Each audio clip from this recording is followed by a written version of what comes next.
Waalaikumsalam warahmatullahi wabarakatuh. Bismillah, alhamdulillah, wassalatu wassalamu ala rasulillah sayyidina Muhammad wa ala alihi wa sahbihi wa ala Bapak Ibu jamaah yang dirahmati Allah Subhanahu wa taala. Alhamdulillah, syukurillah, puji syukur hanya milik Allah. Walaupun harga minyak goreng naik, BBM naik, panjenengan panggah iso mangan bogum goreng. BBM naik, panjenengan sing di mobil sing mlampah, sing di motor ya sing murah. Alhamdulillah. Maka ini wujud dari rahmatnya Allah. Kalau niku setiap pengajian mesti disebutkan para hadirin yang dirahmati Allah Subhanahu wa taala. Dadi panjenengan niki entuk rahmat Gusti. Rahmat itu kasih sayang dari Allah Subhanahu wa taala. Bagaimana sih kasih sayang Allah dan bagaimana kita harus berkasih sayang kepada sesama manusia, bahkan sesama makhluknya Allah Subhanahu wa taala. Kita akan kaji pada pertemuan kali ini berlalu baginda Rasul dawuh, innallaha khalaqar rahmah yauma khalaqaha mi'ata rahmah. Sesungguhnya Allah menciptakan rahmat itu wonten 100. Fa'amsaka indahu tis'an wa tis'ina rahmah. Dari 100 itu maka Allah menyimpan 99 rahmatnya, wa arsala fi khalqihi kullihim rahmatan wahidah, dan memberikan kepada semua makhluknya satu rahmat dari 100 rahmatnya Allah Subhanahu. Dengan satu rahmat ini dunia ini bisa menjadi baik, orang bisa menjadi rukun. Dengan satu rahmat, suami istri kemudian berkasih sayang, bapak ibu mengasihi anaknya, seorang guru mengasihi murid-muridnya, tetangga sayang dengan tetangga yang lain. Maka kita bayangkan bagaimana kalau rahmat Allah itu nanti kita dapatkan di akhirat kelak yang 99-nya. Orang dari besarnya rahmat Allah Subhanahu wa taala, sampai-sampai Kanjeng Nabi dawuh kalau ya lamul kafir bi kulli ladzi inda Allah min rahmah lam yas minal jannah. Seandainya seorang kafir pun kalau dia ngerti betapa rahmatnya Allah Subhanahu wa taala, maka dia tidak akan putus asa untuk mendapatkan surganya Allah Subhanahu wa taala. Itu samping dari rahmat itu. Coba lihat Fir'aun. Fir'aun ini kurang ajar kayak apa kepada Allah Subhanahu wa taala. Fir'aun itu mengaku menjadi Tuhan, tapi tatkala Fir'aun ini ditenggelamkan oleh Allah, lama aghraq Allah Fir'aun qala, tatkala Fir'aun ditenggelamkan oleh Allah di laut merah, kemudian Fir'aun berkata, amantu annahu la ilaha illa alladzi amanat bihi banu Israil.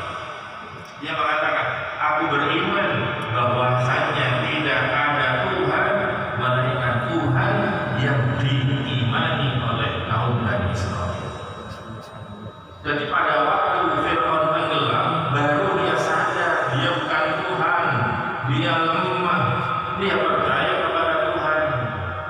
Tapi ini taubat dan imannya telat. Kalau ruh sudah sampai di kerongkongan, maka tidak ada kata taubat yang diterima oleh Allah Subhanahu wa taala. Kalau matahari sudah terbit dari barat, tidak ada lagi taubat diterima oleh Allah Subhanahu wa taala. Seperti itulah berlaku kepada Fir'aun. Fir'aun pada waktu dia mau meninggal karena tenggelam, dia baru beriman kepada Allah.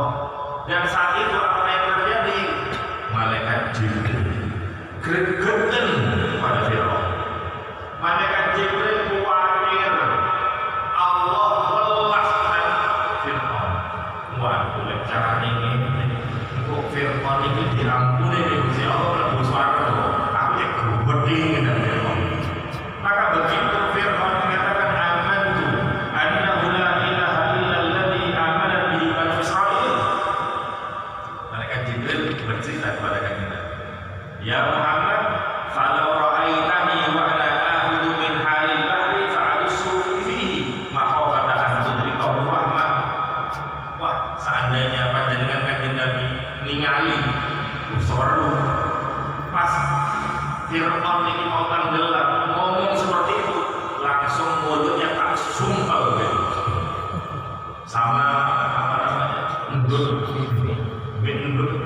sumpel. Kalau khawatir mereka dan disumpel, Gusti Allah belas diampuni di Gusti Allah. Lah ini buka kapok ini Fir'aun dan disumpel mereka. Kenapa hal ini terjadi? Karena mereka tidak tahu betapa rahmatnya Allah. Meskipun Fir'aun telah menjadi sekutunya Allah, Fir'aun telah mengaku sebagai Tuhan, tapi kalau dia tobat pun, seandainya tobat, pasti Allah akan menerima tobatnya dengan rahmatnya Allah Subhanahu wa Ta'ala. Tapi ini enggak ingin terjadi. Malaikat Jibril tidak disumpah mau, malaikat Jibril sedang mati. Perawi kami sebagaimana dari hadis di atas, hadis riwayat Bukhari, Allah Subhanahu wa Ta'ala menjadikan rahmat itu 100 rahasia. Yang 99 itu disimpan sama Allah. Yang diturunkan ke bumi cuma 1 rahmat dari 100 rahmat. Tapi dengan 1 rahmat ini, famin dalikal juz'i yata'amul khalq hatta tarfa'al faras hafirha an waladiha khasyatan tusibah. Sampai-sampai dari 1 rahmatnya Allah Subhanahu wa Ta'ala itu, kasih sayang yang Allah berikan 1 rahmat itu kepada seluruh dunia, seluruh makhluknya, maka seekor kuda itu mengangkat kakinya, khawatir kakinya menginjak. Betapa belas kasihnya induk dari kuda, dia mengangkat kaki khawatir menginjak anaknya. Belas kasih yang seperti ini bagian dari 1 rahmat Allah dari 100 jumlahnya, yang 99 masih disimpan. Maka sungguh rugi kalau kita mengejar rahmat yang cuma 1, sementara kita kehilangan yang 99 rahmat dari Allah Subhanahu wa Ta'ala. Maka ini mengajarkan bahwa kita pun juga harus berkasih sayang. Satu ketika baginda Rasul Shallallahu Alaihi Wasallam mencium cucunya, yaitu Sayyidina Hasan bin Ali. Rasul saat itu bersama dengan sahabat namanya Aqra bin Habis At-Tamimi. Kemudian setelah Rasul mencium cucunya, Aqra ini yang ada di sebelah Kanjeng Nabi bercerita, ya Rasulullah, inna li asyratan minal walad ma qabaltu minhum ahada. Ya Rasulullah, saya punya anak 10, tidak ada satupun dari anakku yang aku cium. Yang baik. Katanya bapaknya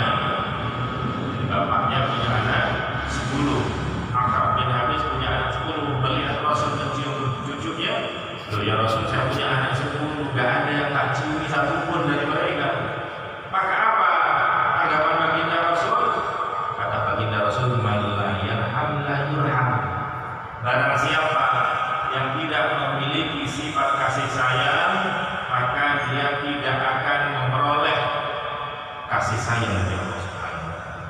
Maka tatkala kita kepingin mendapat bagian dari rahmat Allah, kasih sayang Allah, kita harus kasih sayang sama orang lain, para saudara, kepada tetangga, pada manusia, bahkan kepada semua makhluknya Allah Subhanahu wa Ta'ala. Di dalam hadis riwayat Muslim, satu ketika Sayyidah Aisyah didatangi oleh orang yang minta makan. Sekarang bilang pengemis yang menggendong 2 anaknya, minta makanan, dan kemudian Sayyidah Aisyah saat itu tidak memiliki makanan. Yang tersisa ada 3 butir korma. Dikasih 3 butir korma. Ya sudah, 3 butir ini dikasih kepada ibu yang minta. Ini agak satu pelajaran bahwa tidaklah mengapa kita memberikan yang sedikit. Kebanyakan orang memberikan yang sedikit itu malu. Daripada memberi sedikit, lebih baik tidak memberi. Betul? Jadi keliru. Karena apa? Karena tidak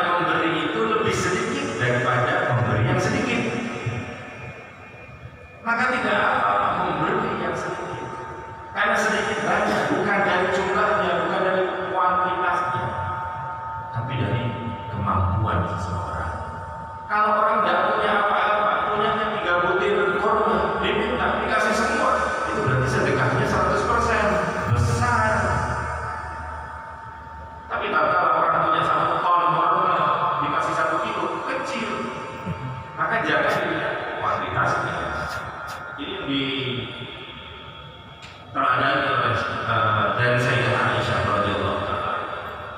Pernah satu ketika Sayyidah Aisyah diminta sedekah, kemudian Sayyidah Aisyah memberi satu butir kurma. Begitu Sayyidah Aisyah memberikan satu butir kurma, dilihat oleh orang-orang sekitarnya, mereka menganggap sedikit dan meremehkan pemberian Sayyidah Aisyah.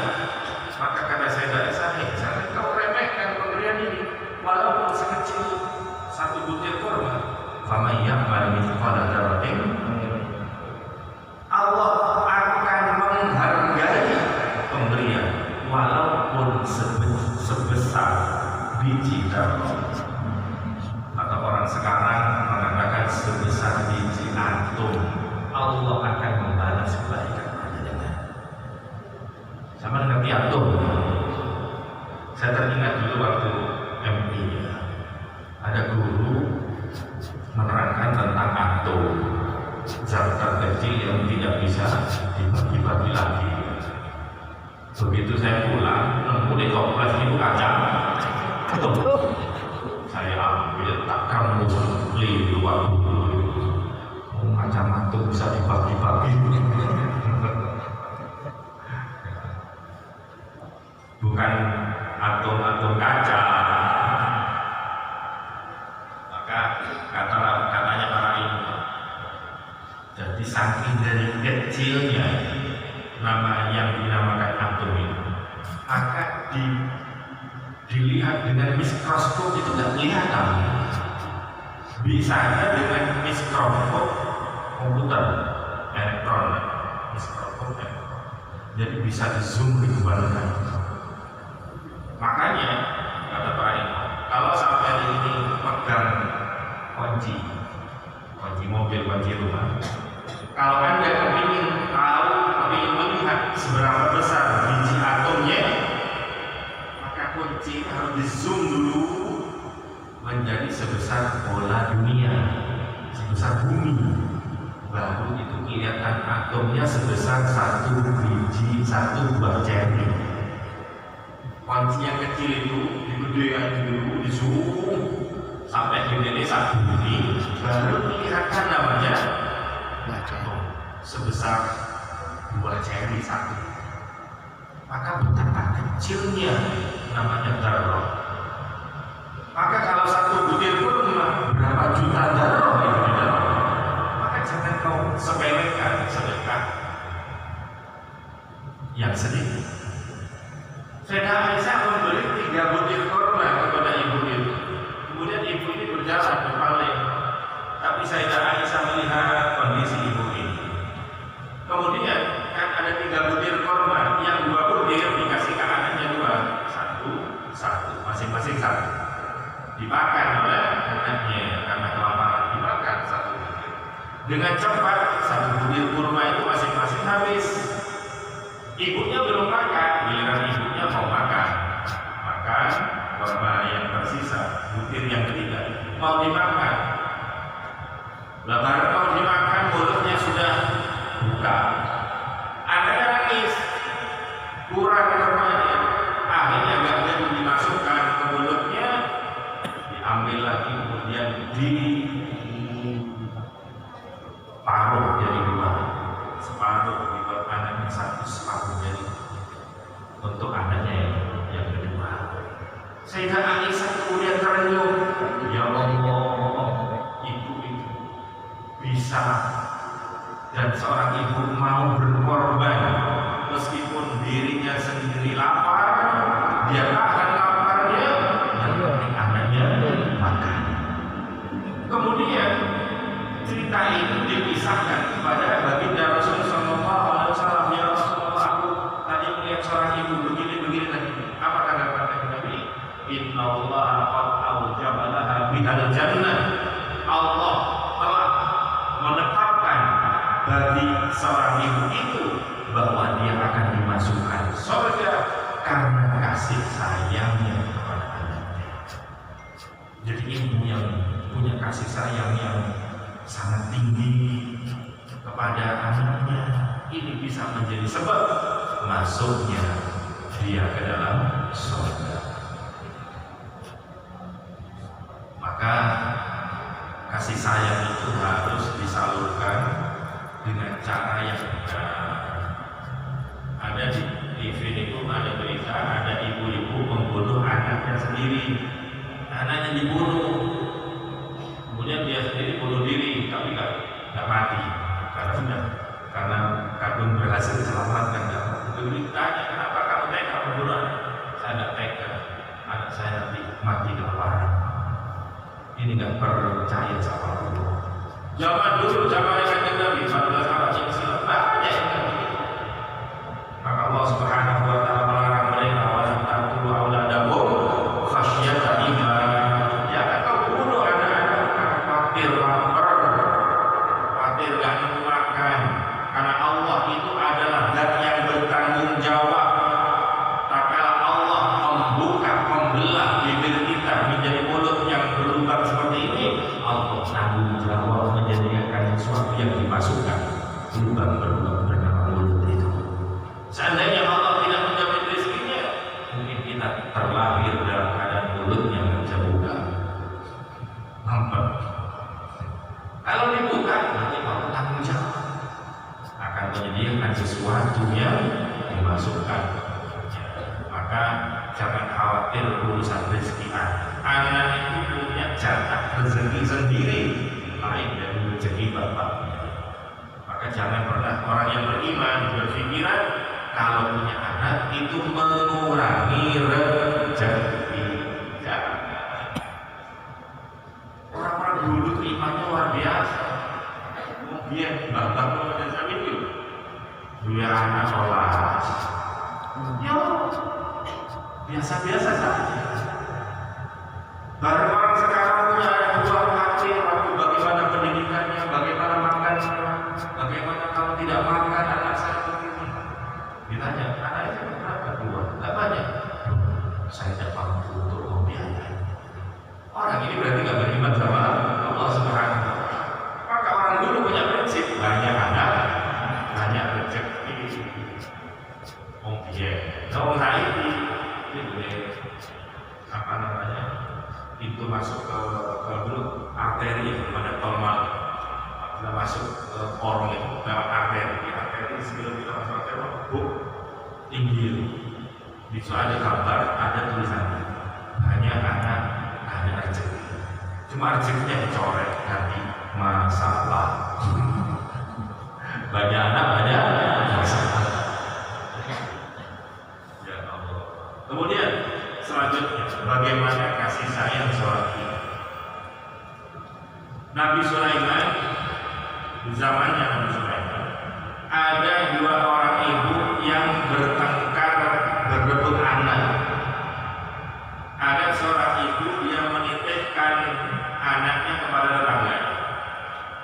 Yang tetangganya itu punya anak yang usianya sama, dijejer foto bayinya. Ternyata kemudian ada serigala kemudian memakan anak salah satunya. Maka kemudian orang yang dititipi itu maka ini anak. Yang satunya yang menitipkan, ini anak yang tersisa masih ini. Akhirnya rebutan. Karena rebutan datang kepada Nabi Sulaiman bin Daud untuk memberikan keputusan. Maka kemudian apa kata Nabi Daud? Tolong ambilkan misal.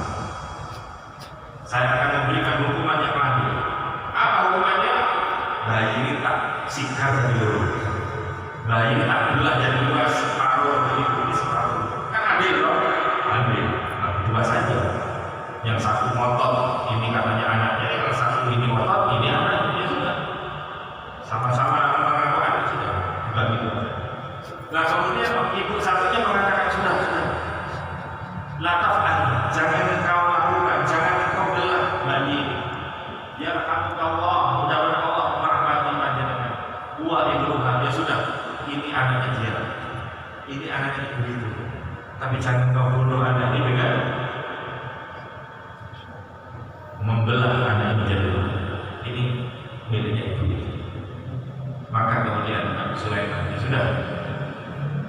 Setelah memperhatikan dan seterusnya menimbang dan seterusnya, maka dengan ini memutuskan bahwa hari ini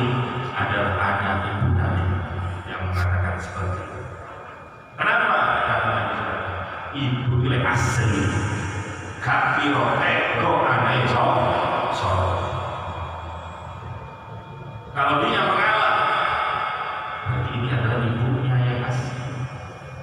Sementara satu kamu tulis belah saja biar aku, satunya mengatakan seperti itu. Kenapa? Berarti dia ingin tidak hanya dia yang kehilangan anak, tapi tetangganya tadi yang menitipkan juga kehilangan anaknya.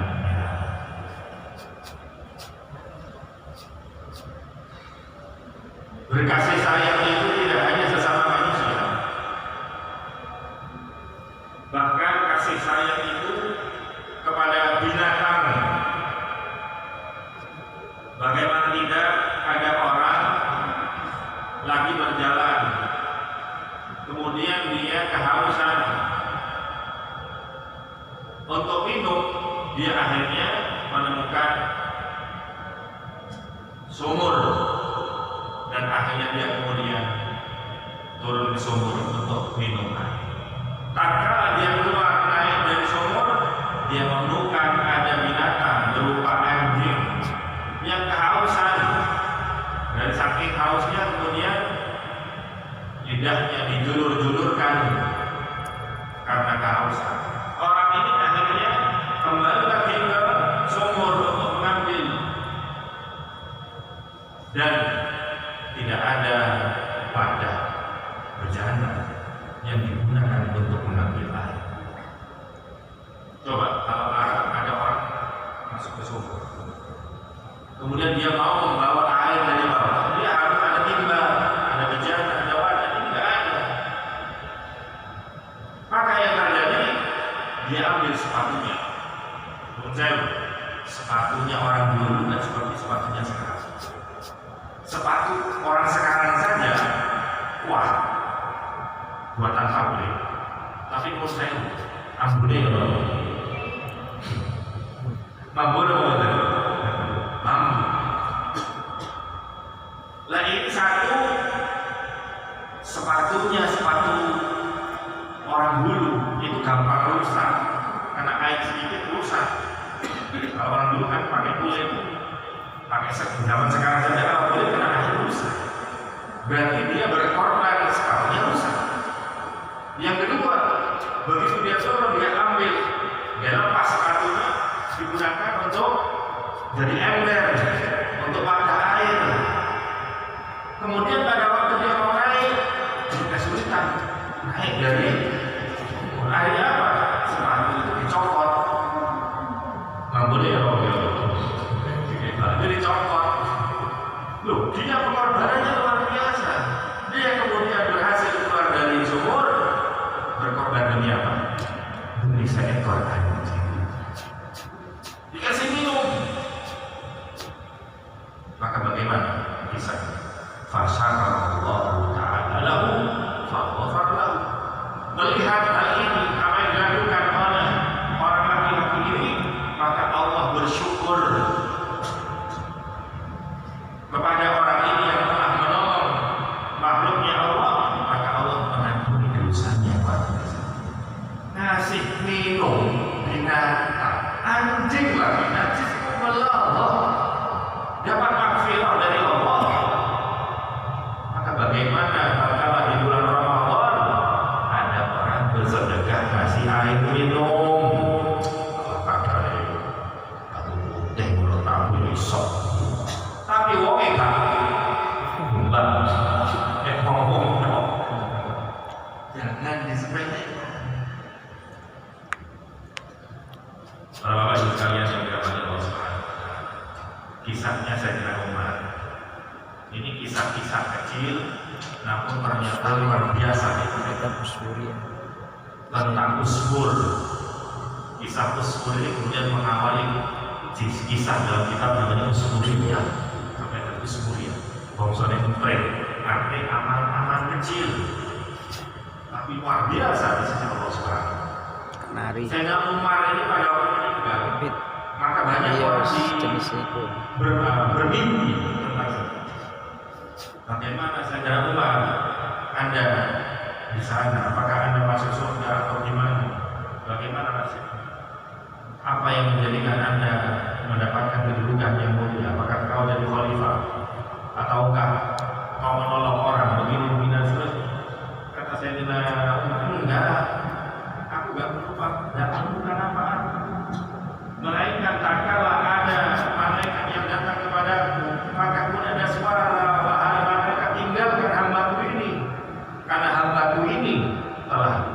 kasih sayang, mengasihi seekor burung emprit di dunia, maka aku akan mengampuninya, aku akan merahmatinya. Luar biasa. Maka jangan pernah orang itu menyiksa binatang.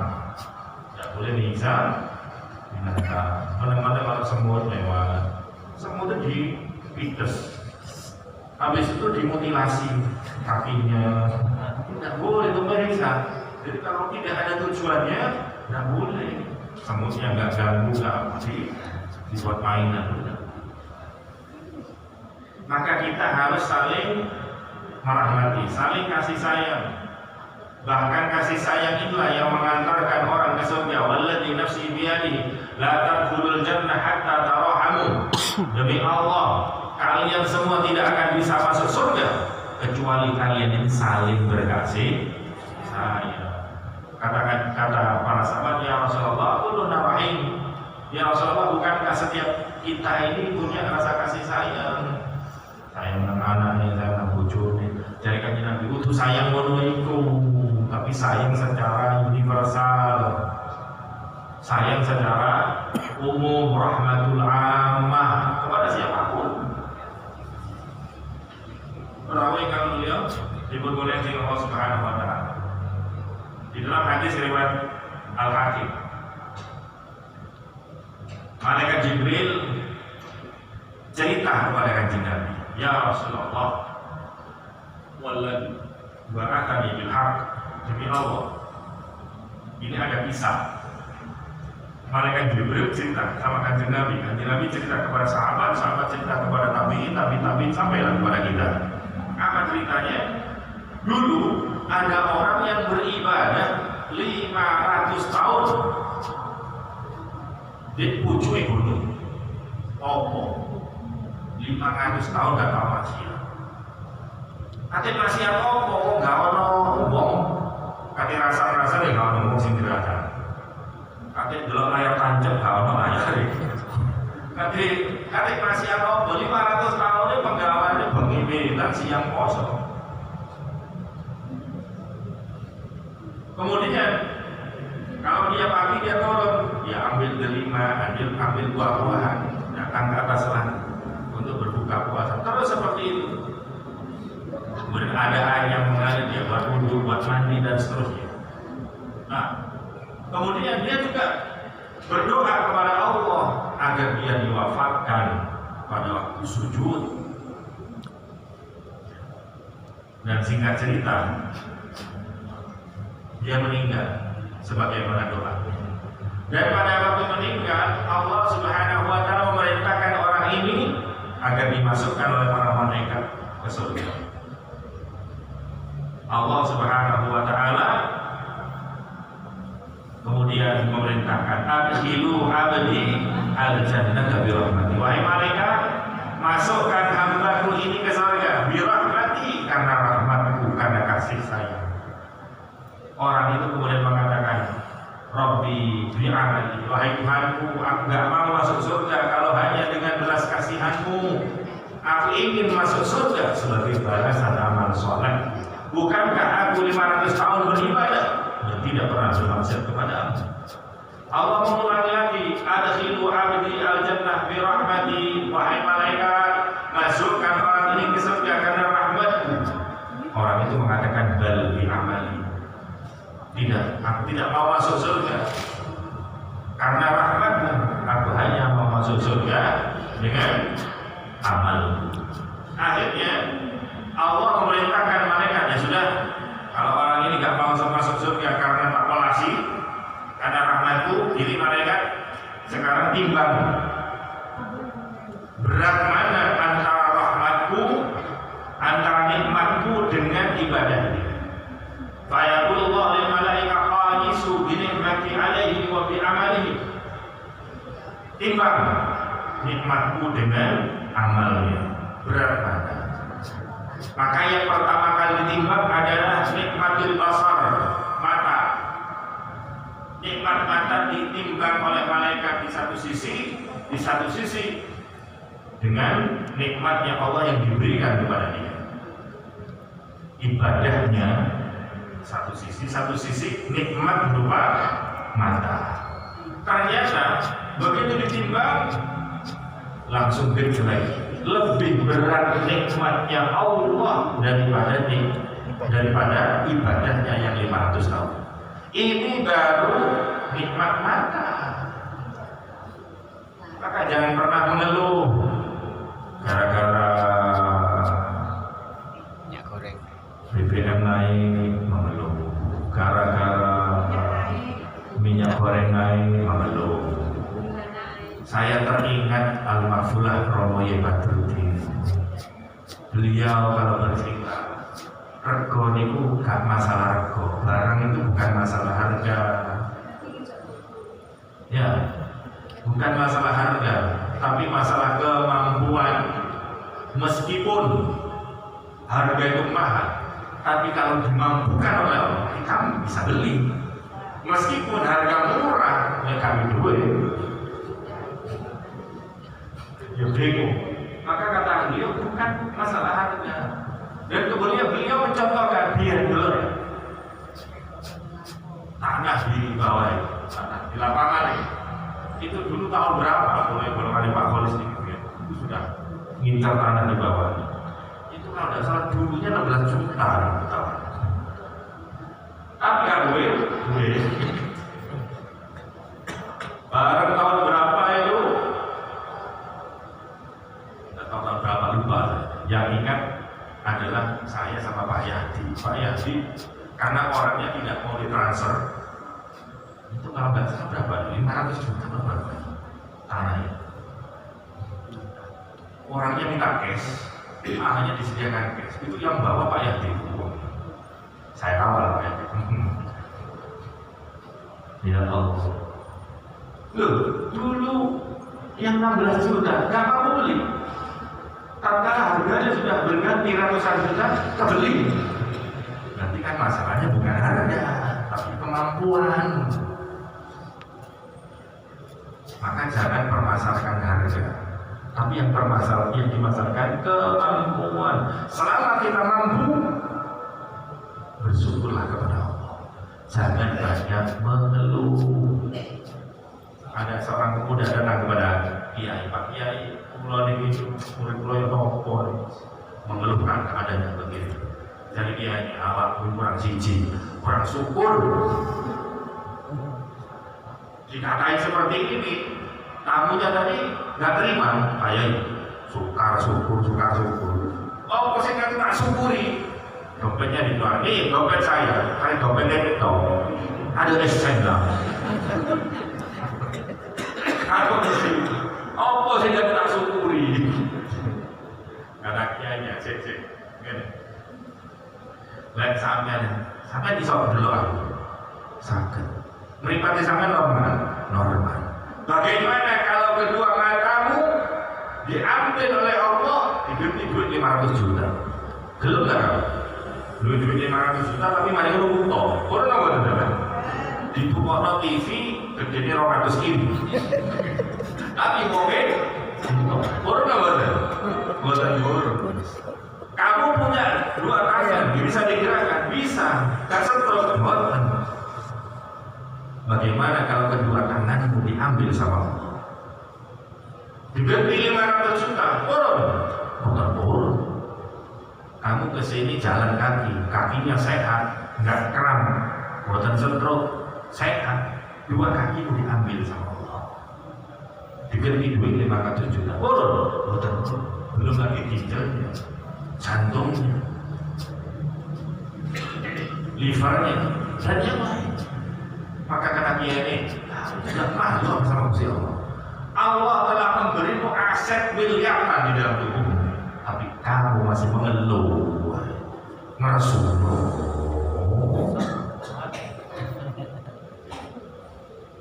Panjenengan ini orang yang mengamalkan wakilah. Ngeten, sering saya sampaikan, ojo kali rumusin, ojo kali petain. Kalau kepingin berhasil baca wakilahnya, jangan lupa petanya. Peta. Ini. Temerikiring Bulawan. Orang kalau jalan ke selatan sampai ke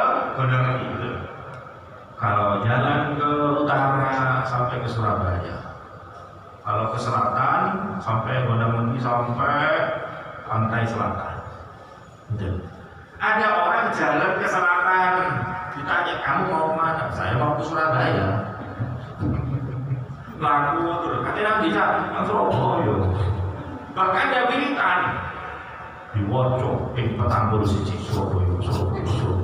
Tapi melaku deh. Itu jalannya ke selatan. Yang apa ada? Hanya itu foto karo wong maca waqiah Petang siji. Waqiah. Maca waqiah Petang siji. Tapi bendino Rasulullah. La in syakartum la azidannakum. Niku petahe lek sampeyan bersyukur baru disitu Allah nambahin. Wala in kafartum inna adzabi lasyadid. Kalau kau kufur, gak mau mengakui nikmat Allah yang ada di badanmu yang sehat itu mahal, tapi gak diakoni. Maka kesehatan itu katakan Nabi termasuk nikmat yang banyak orang lalai. Nikmatani maghbunun fi'ima kathirun minan nas. Banyak orang ada dua nikmat yang banyak dilupakan oleh manusia. Apa itu? As-sihhat wal faragh. Kesehatan dan kesempatan. Melalui panjenengan rawuh mriki yo sampean sehat, yo sing sempatnya dan ini, mudah-mudahan ini sebagai wujud rasa syukur kepada Allah Subhanahu wa Ta'ala. Ya Allah. Orang itu ditimbang antara nikmat Allah, nikmat mata dengan ibadahnya 500 tahun, ternyata lebih berat yang nikmatnya mata. Belum diaudit yang lain, belum ditimbang yang lain, akhirnya dia nyerah. Ya sudah, keputusannya sekarang karena nikmatku lebih besar, ibadahmu masih kurang, berarti kamu tak masukkan neraka. Begitu kamu masuk neraka, takut ya, gemeteran. Akhirnya apa? Dia kemudian berkata kepada Allah Subhanahu wa Ta'ala, tatkala dia mulai diseret sama malaikat untuk dimasukkan ke neraka, dia kemudian melas-melas Gusti, ampun Gusti, ampun, pun boten apa pun lebih swarga. Ya Allah. Yes, malaikat, balik ngomongin, gak situ diseret. Akhirnya dihadapkan dia kepada Allah Subhanahu wa Ta'ala. Kemudian Allah ini bertanya kepada orang tersebut, ya abdi, wahai hambaku, man khalaqaka wa lam takun syai'an. Yang menciptakanmu padahal kamu sebelumnya enggak ada, tidak berupa apa. Siapa? Ini panjenengan Gusti. Ngerti enggak kamu? Aku mewujudkan kamu itu karena apa? Karena permintaan kamu, apa karena rahmat? Ya karena rahmati panjenengan. Tak apa ini. Sampai iso kuat ibadah 500 tahun. Siapa yang menguatkan badan? Di panjenengan Gusti. Saya tanya, aku menguatkan seperti itu karena apa? Karena maunya kamu atau karena rahmat? Karena rahmati panjenengan. Sampai-sampai Allah bertanya, kamu tuh mati dalam keadaan bersujud. Siapa yang takdirkan kamu mati dalam keadaan bersujud? Itu semua kulakukan karena aku lah sampai karena rahmatmu. Maka kamu pun aku masukkan ke surga karena rahmatku. Artinya apa? Segala sesuatu yang ada di muka bumi ini semuanya itu karena rahmatnya Allah Subhanahu wa Ta'ala. Fadzalika bi rahmati fa bi rahmati udkhiltal jannah. Maka karena rahmatku engkau dimasukkan ke surga. Maka sebagaimana kita mudah-mudahan di bulan Ramadan yang penuh dengan rahmatnya Allah Subhanahu wa Ta'ala, maka satu ketika kita pun dimasukkan ke surganya Allah Subhanahu wa Ta'ala. Dan malaikat Jibril kemudian mengakhiri kisahnya, innamal asya bi rahmatillah. Segala sesuatu itu karena rahmatnya Allah Subhanahu wa Ta'ala. Termasuk Anda malam ini bisa datang ke masjid, ke majelis taklim seperti ini pun juga karena rahmatnya Allah Subhanahu wa Ta'ala. Maka kita wajib bersyukur apapun kondisinya, ucapkan alhamdulillah. Regane bensin munggah alhamdulillah. Minyak goreng alhamdulillah.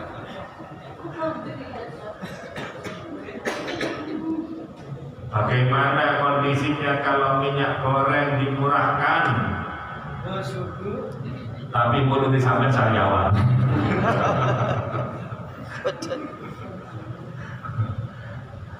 Jadi ngerti yo, apa yang terjadi itu pasti di situ ada rahmat Allah Subhanahu.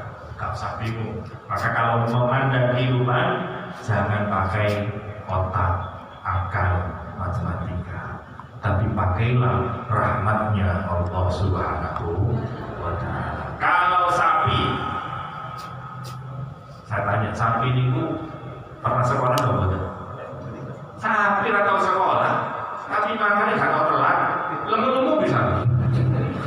Itu sapi sih gak tahu sekolah, gak pernah mikir, orang segini dijamin deh.